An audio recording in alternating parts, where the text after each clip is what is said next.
This very esoteric image derives from Rome, derives from 1650, and was drawn by someone called A. Kircher.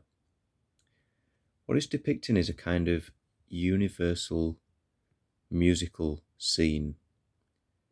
The theme of the piece is in fact music, and specifically it's depicting the story about the discovery of how sound became recognized as mathematically constructed.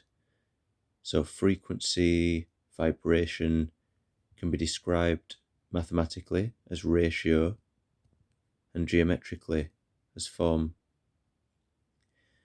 And the person that was accredited with this discovery is none other than Pythagoras, who is seen here in the lower left of the diagram.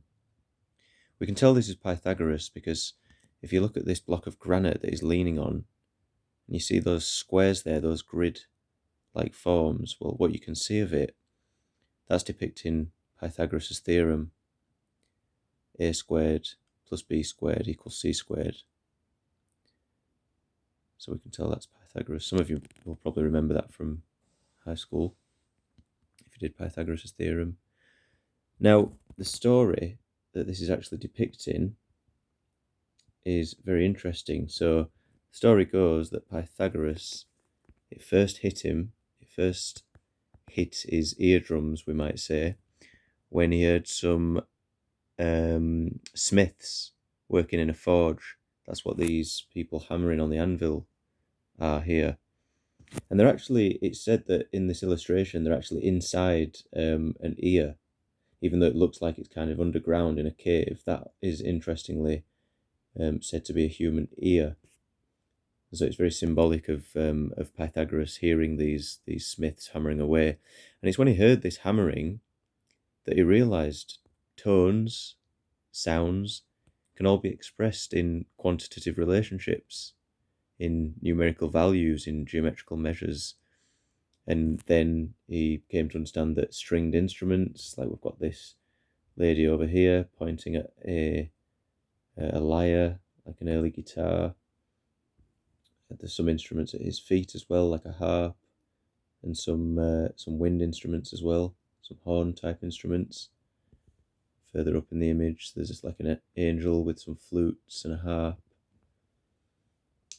And he came to realize that the vibrations between chords and in harmonies in pieces of music were all mathematically describable. They were all to do with ratios, perfect ratios in music.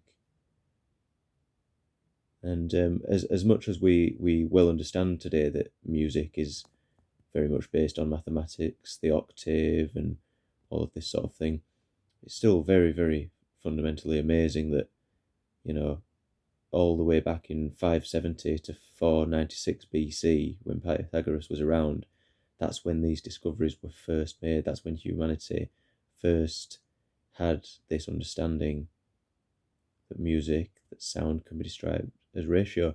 And obviously Pythagoras is a very deep philosopher, a very deep thinker. And I think it's interesting to note that some people even ascribe Pythagoras as being the famed Hermes Trismegistus, including Kepler, who certainly believed that Pythagoras was Hermes Trismegistus. Obviously, Pythagoras took those theories much, much further. And so to Pythagoras, the whole world consisted of harmony and number. Music was merely a symbol, and our human relationship with music and musical instruments is deeply, deeply symbolic with our ability to understand the cosmos as a whole. And so Pythagoras believed that the whole cosmos consists of harmony and number, both the microcosmic soul and the macrocosmic universe as a whole being assembled according to proportion, ideal proportion. And that could be expressed through a sequence of tones, through music. So to Pythagoras, in essence, the universe is a musical composition. I think that's beautiful, and I think illustrators like this A. Kircher, as it's described to here, operating in Rome in 1650, being able to depict that history, being able to depict that story in these deeply profound and amazing illustrations with a little bit of esoteric content and a little bit of stylization. I just think it's really, really beautiful and a really important part of history, artistic history, philosophical history, the marriage of all these different disciplines. I think it's really amazing, these little rings of people. There's one on the land there, and there's one in the sea. It's kind of a yin-yang thing going on there. Rings of people sort of showing enjoyment of the music, perhaps representing the ecstasy at this realization that Pythagoras has just made. And amazing that there's one on land and one in sea, sort of showing that in all different levels of reality, this discovery is ringing true. I suppose that is what that is designed to represent. There'll be a lot more esoteric content and symbolic content in this image that, I'd have to look deeper to pick apart and to tell the story, but I thought that was a nice little way into something like this for now. So thank you for listening. I will be bringing a lot more content of this kind to my YouTube channel.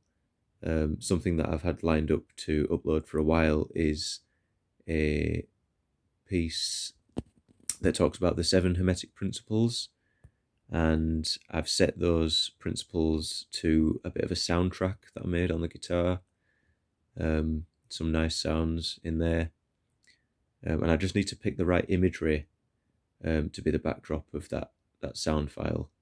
But that's the kind of thing that's to come on my YouTube channel. So feel free to subscribe and get ready for that sort of thing to arrive. Thank you.